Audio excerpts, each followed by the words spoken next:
A billionaire called a waitress stupid over a cup of coffee, but he had no idea those 5 seconds would cost him $3.5 billion. The restaurant inside the Four Seasons in Charleston, South Carolina was the kind of place where everything gleamed.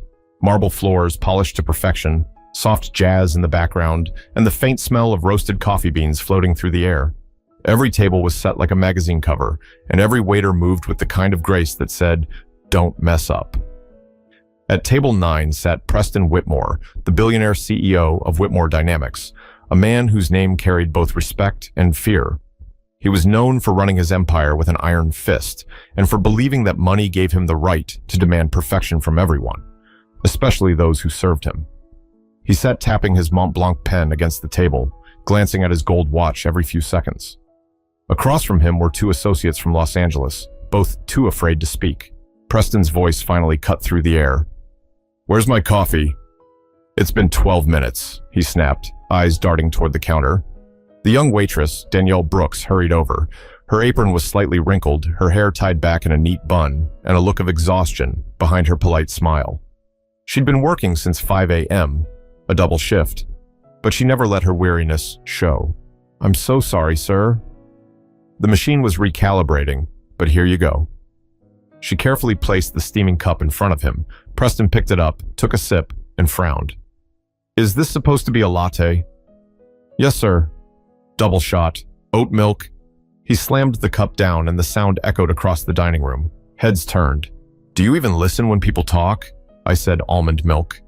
"Almond? How hard is that?" His tone was sharp, cutting through the soft music like glass breaking. "You know what? Forget it. Just forget it. People like you never get anything right." Danielle froze. Her lips parted slightly, but no words came. The color drained from her face. "Okay." A few customers stopped eating. One older woman whispered something to her husband. Preston leaned back, shaking his head with disgust. "Stupid." He muttered it low, but loud enough. The silence that followed was heavy. Danielle swallowed hard, managing a quiet, "I'm sorry, sir," before turning away. Her hands trembled as she picked up the tray. She kept her eyes forward, refusing to let a tear fall. At the far corner, a man in a gray suit set down his phone and watched the entire thing. Marcus Ellison, quiet and calm, had seen enough boardrooms to recognize real power and real weakness when he saw it. He didn't say a word, but his expression shifted, just slightly. Danielle disappeared into the kitchen. Preston went back to his meeting as if nothing had happened. But at that moment, something inside that restaurant changed, and Preston Whitmore's life would never be the same again. But Preston had no clue that his words just cost him more than money ever could. Marcus Ellison had seen arrogance before. It came with the territory. At 49, he'd sat across from world leaders, CEOs, and billionaires who thought they could buy dignity along with their assets. But this was different. He watched Danielle disappear behind the kitchen door, her shoulders tense and shaking slightly. The sound of Preston's voice still hung in the air, like a stain that wouldn't wash out. Marcus took a slow sip of his coffee and quietly slid his phone across the table. His assistant, Angela Ross, sitting opposite him, looked up with a raised brow. "You saw that?" he murmured. Angela nodded. Hard to miss. He just humiliated her in front of everyone. Marcus's gaze lingered on Preston, who was now laughing with his colleagues like nothing had happened. "That's Preston Whitmore for you," Angela whispered. "The man runs half the tech supply chain in the Southeast. People say he's a genius." Marcus set his cup down gently. "Genius doesn't excuse cruelty." He didn't raise his voice. He didn't need to. Marcus was the kind of man whose presence spoke louder than any outburst ever could. As Preston continued his meeting, Marcus pulled out a small notepad, the kind people didn't use anymore, and scribbled something down. Angela leaned slightly forward. "You're not thinking of—" "I am," Marcus said calmly. "That's the man our company's about to sign a merger with. The $3.5 billion deal Whitmore Dynamics has been chasing for a year." Angela blinked. "You're serious?" "I just saw how he treats someone with no power," Marcus replied, eyes fixed on Preston. "If that's how he acts in public, imagine what he's like behind closed doors." "I can't tie my company's name to that," Angela exhaled, unsure what to say. She'd been with Marcus long enough to know he didn't make decisions out of emotion, only principle. Preston's laughter carried across the room again. He threw his head back, brushing off whatever discomfort still lingered. He thought the moment was over, but Marcus knew better. As he stood to leave, he caught the maitre d's attention. "That waitress," he said quietly. "The one who was serving table 9? Is she all right?" The maitre d' gave a nervous nod. "She's shaken, sir, but she's still working." Marcus reached into his jacket and slipped a folded bill into the man's hand. "Make sure she takes a break, and tell her someone saw what happened." The maitre d' looked confused, but nodded. Marcus adjusted his cufflinks, straightened his tie, and glanced one last time at Preston.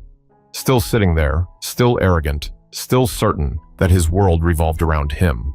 As Marcus walked out into the humid Charleston air, Angela followed behind. "So what now?" she asked. He paused at the door, sunlight hitting his face just right. "Now," he said softly. "Now we see what a man's reputation is really worth." Angela said nothing. There was something about the way he spoke, calm, steady, certain, that made her realize Preston Whitmore's empire might just be standing on thinner ice than anyone thought. They climbed into the black SUV waiting by the curb. Marcus didn't check his phone. He didn't need to. He knew the next 24 hours would speak louder than anything he could say. But Marcus wasn't just another diner. He was holding the future of Preston's empire in his hands. The clock above the stove read 10:42 p.m. by the time Danielle Brooks got home. Her feet ached. Her shoulders felt like they were made of bricks. She dropped her purse on the kitchen counter and kicked off her shoes before even turning on the lights. Her small apartment sat above a laundromat in Savannah, Georgia, about 2 hours from Charleston. Rent wasn't cheap, but it was the only place that let her bring her 6-year-old son, Tyrese, and their old beagle, Lucky. From the bedroom came a soft, sleepy voice. "Mama? You home?" Danielle's exhaustion softened instantly. "Yeah, baby. Go back to sleep." But Tyrese padded into the living room anyway, clutching his faded Spider-Man blanket. "You smell like coffee," he said with a grin. Danielle laughed quietly. "That's because I spent the whole day serving it." He climbed into her lap, and for a moment, the world stopped spinning. The hotel, the embarrassment, the cruel words she'd tried to push out of her head. It all faded when he wrapped his little arms around her neck. "You okay, Mama?" he asked. His eyes, big and curious, searched hers. Danielle hesitated. She wanted to say yes. She wanted to tell him the world was fair. But honesty was one of the few things she had left. "I had a rough day, baby." Some people forget their manners when they got too much money. He frowned. "Did somebody be mean to you?" She smiled weakly. "A little bit, but I'm tougher than I look." Tyrese nodded, satisfied, and soon drifted back to sleep in her arms. She carried him to bed, kissed his forehead, and stood there a moment longer, staring at him. The reason she worked doubles, the reason she swallowed pride and pain with every shift. In the bathroom mirror, Danielle caught her reflection. Her tired eyes, the faint smudge of foundation that didn't hide the redness from earlier tears. She remembered Preston's voice echoing through that restaurant. "People like you never get anything right." She'd wanted to scream back. She wanted to say, "People like me keep people like you fed." But she didn't, because she couldn't afford to lose her job. Her phone buzzed. A message from her coworker, Shanice. "Girl, somebody recorded what happened with that man this morning. It's online. Already got like 10,000 views." Danielle froze. Her hands went cold. She opened the link and watched herself on screen. The moment she placed the cup, the moment he yelled, the moment she stood there swallowing every ounce of pride just to stay composed.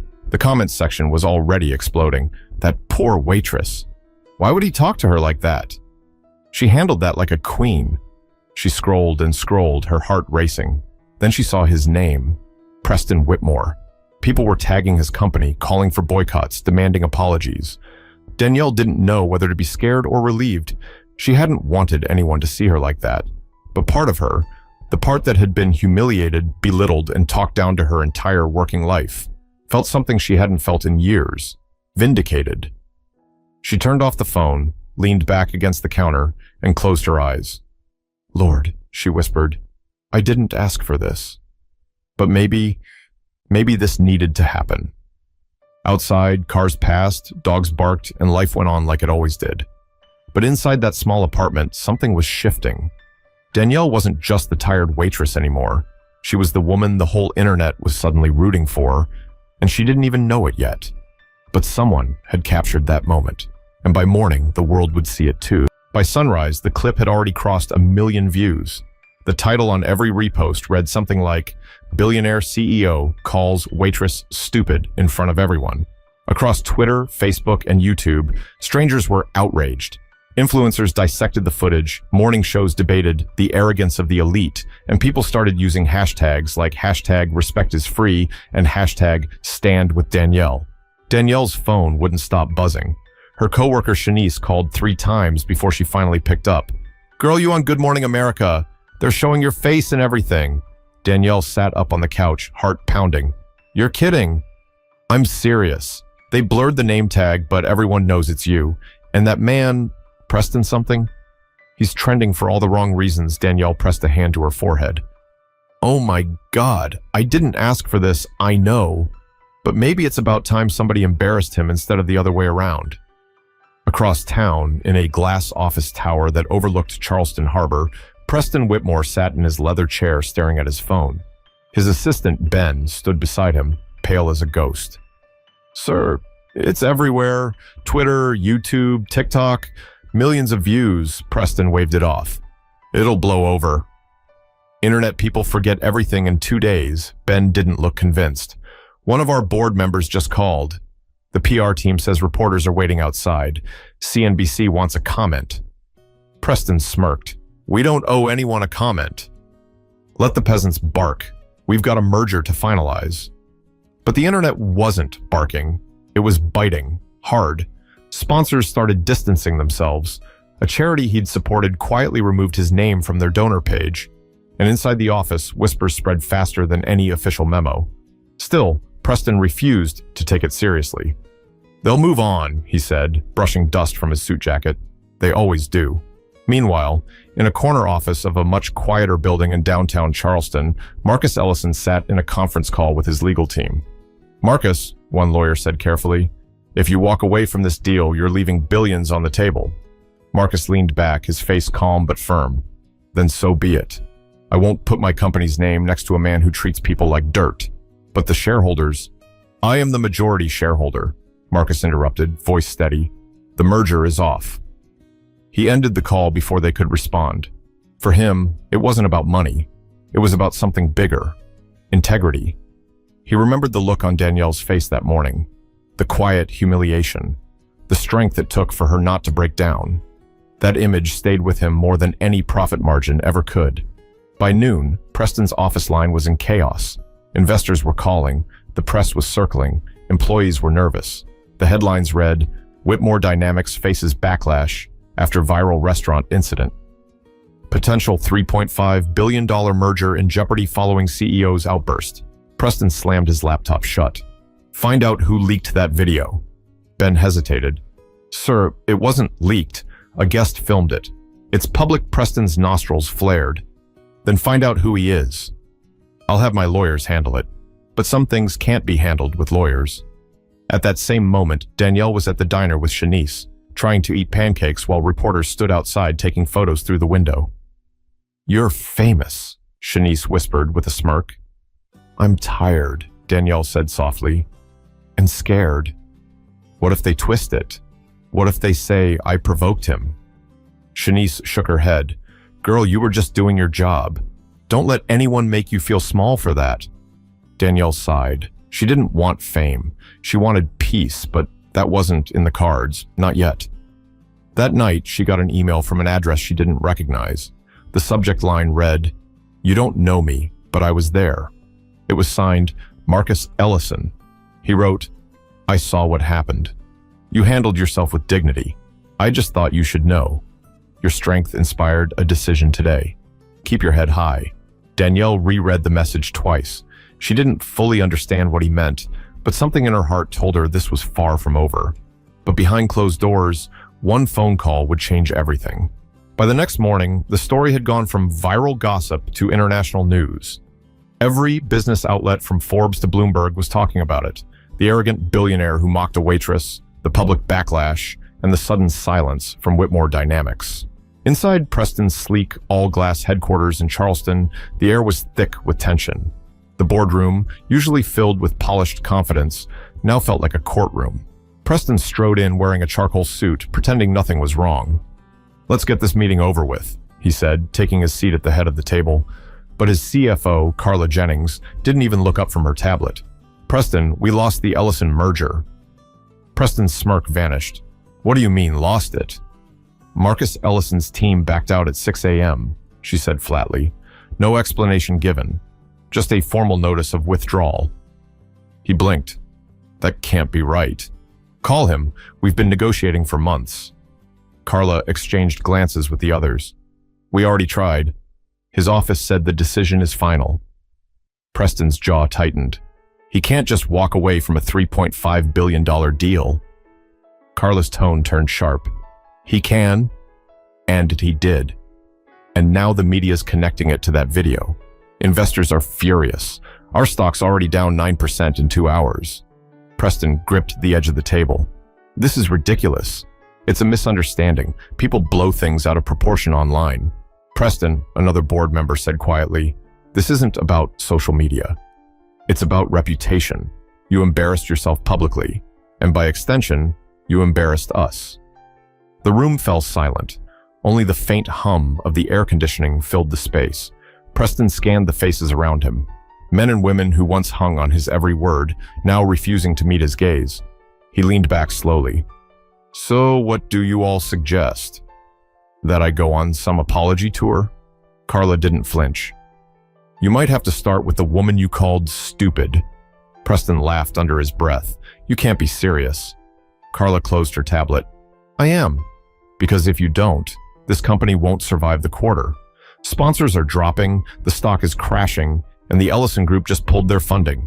You've got hours, not weeks, to fix this." The weight of her words hung heavy. Preston's arrogance flickered, just for a second. He stood abruptly. "Meeting's over."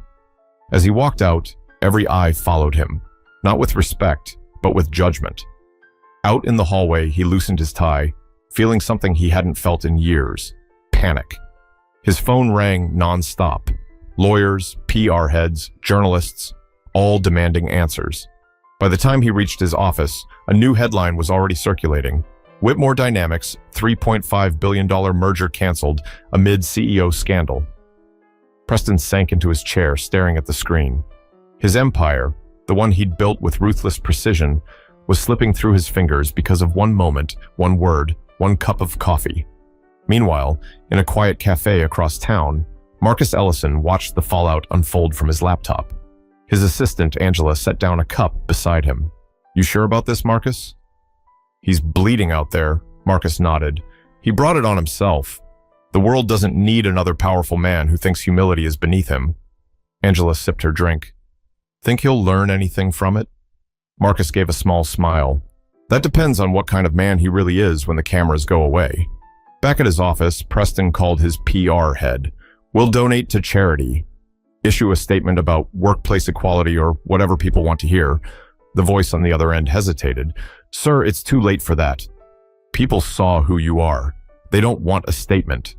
They want change." Preston slammed his fist on the desk. "I am change. I built this company from nothing."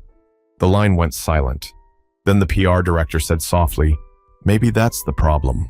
For the first time in a long time, Preston felt something unfamiliar pressing against his chest. Guilt. He rubbed his temples and stared out the window at the skyline that suddenly looked less like a symbol of power and more like a wall closing in. He replayed the moment in his head, the coffee, the look on Danielle's face, the way everyone had stopped moving when he said that word. Stupid.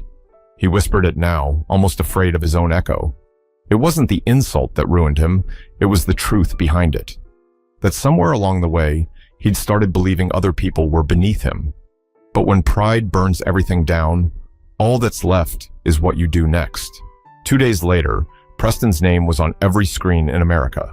His company stock had fallen another 12%. His lawyers stopped returning calls, and his board was quietly discussing leadership restructuring. He sat alone in his penthouse, watching the muted news coverage. Every clip was the same. The moment he slammed the coffee cup down, the way Danielle flinched, the word that had slipped so easily from his mouth. He hated hearing it, but he couldn't stop replaying it. For years, Preston believed that success excused behavior, that if you were powerful enough, people would overlook arrogance. But now, for the first time, he was realizing that money couldn't drown out truth. His phone buzzed, a text from his assistant, Ben. "Sir, the PR team says an apology video might help. Maybe reach out to the waitress directly." Preston stared at the message for a long time. He didn't want to, but deep down, he knew this wasn't just about saving his company anymore. It was about saving whatever was left of himself. He took a breath and called the hotel. After a few redirects, he finally got a number. That evening, Danielle was finishing a shift at the same restaurant when her manager approached her. "Someone's asking for you," he said awkwardly. She turned and froze. Standing near the entrance, dressed in a dark suit with no entourage, no cameras, no arrogance this time, was Preston Whitmore. The room went quiet again, just like it had the day everything began. Danielle's first instinct was to walk away, but something in his face, the weariness, the defeat, made her stop. He stepped closer, his voice low. "Miss Brooks, I owe you an apology." She didn't say a word. She just looked at him, waiting. "I said things that were cruel and uncalled for," he continued, struggling to find words that didn't sound rehearsed. "You didn't deserve that." "No one does. I thought I was showing strength, but really, I was showing weakness." Danielle crossed her arms. "You think an apology fixes that?" Preston swallowed. "No, I don't. But I wanted to say it anyway." The silence stretched. A few waiters nearby pretended to clean tables, trying to listen. Danielle finally spoke. "Do you know what it's like to work yourself to exhaustion, just to have someone look you in the eye and treat you like you're nothing?" Preston's gaze dropped. "I do now." Her voice softened, but stayed firm. "You embarrassed me in front of strangers. You made me feel small for doing my job. And you can't undo that with money or PR campaigns." "I know," he said. "That's not what I'm here for." "Then why are you here?" she asked. He hesitated. "Because that moment ruined more than a deal for me. It ruined the image I had of myself. I thought I was a leader, but if a leader can't treat people with decency, he's not leading anything." For the first time since she met him, Danielle saw sincerity in his eyes. Not pity, not guilt, but something closer to understanding. "I can't expect forgiveness," Preston said quietly, "but I wanted you to hear it from me, face to face. I'm sorry, Danielle." She studied him for a long moment, her expression unreadable. Then she said softly, "You should apologize to your employees too. They've been watching how you treat people. You want to fix something? Start there." He nodded. "I will." Danielle turned away, but not before adding one last thing. "It's never too late to be better. But you've got to mean it." Preston left the restaurant without any cameras, without reporters, just a man walking into the night, carrying the weight of his own reflection. When he got into his car, he sat for a long time before starting the engine. For the first time in his life, the silence didn't feel like peace. It felt like clarity. But forgiveness isn't handed out like money. It's earned, one act at a time. It took months for the noise to fade, but when it did, something unexpected remained. Change. Preston didn't disappear from the public eye. He stayed, faced it, and rebuilt. Not the empire, not the image, himself. He started small. He walked the floors of his own company, talking to employees by name instead of title. He donated quietly to staff hardship funds. No cameras, no press releases. When the janitors and cafeteria workers passed him, he didn't just nod. He asked how they were doing. Some thought it was performative at first, but over time they saw it wasn't. He meant it. And one crisp morning at the company's annual meeting, Preston stood on stage without a script. "I once believed respect came with success," he said to the crowd. "I was wrong. Success without respect is failure in disguise. I learned that the hard way, and I deserve to." The employees didn't cheer. They just listened, and that was enough. Meanwhile, Danielle's life had taken a quiet but beautiful turn. She no longer worked at the hotel. After the video went viral, a local community center reached out, offering her a position managing hospitality training for young workers. It wasn't glamorous, but it was hers.